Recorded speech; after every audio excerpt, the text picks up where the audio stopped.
Assalamualaikum warahmatullahi wabarakatuh. Perkenalkan, saya Firda Agnita dengan NIM A1A322078. Video ini saya buat untuk memenuhi tugas mata kuliah Hukum Pidana, di mana tugasnya yaitu menganalisis sebuah jurnal. Baik, jurnal yang saya analisis berjudul Analisis Kasus Pidana Perpajakan oleh Rafael Alun Trisambodo selaku aparatur sipil negara Dirjen Pajak.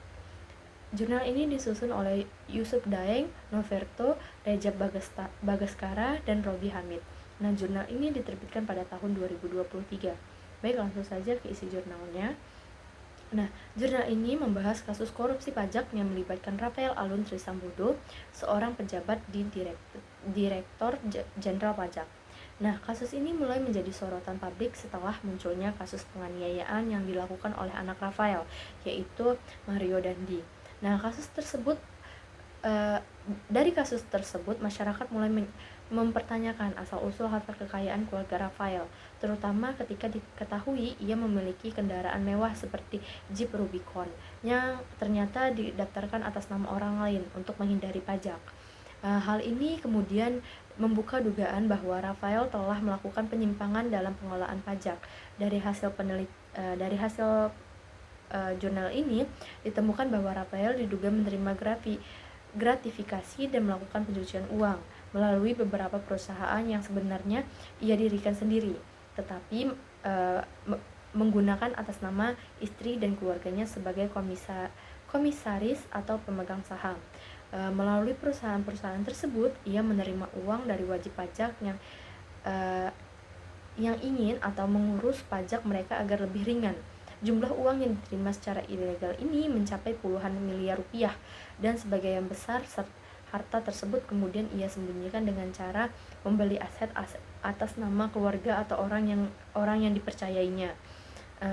Dampak dari kasus ini sangat besar, bukan hanya dari Rafael dan keluarga, tetapi juga bagi kepercayaan publik terhadap Dirjen Pajak.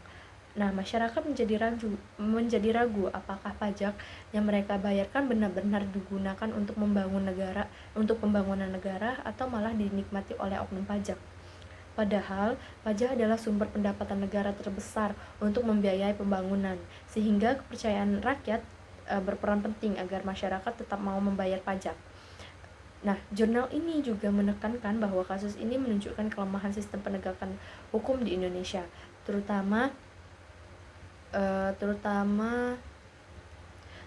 dalam hal pengawasan internal dan integritas pajak negara.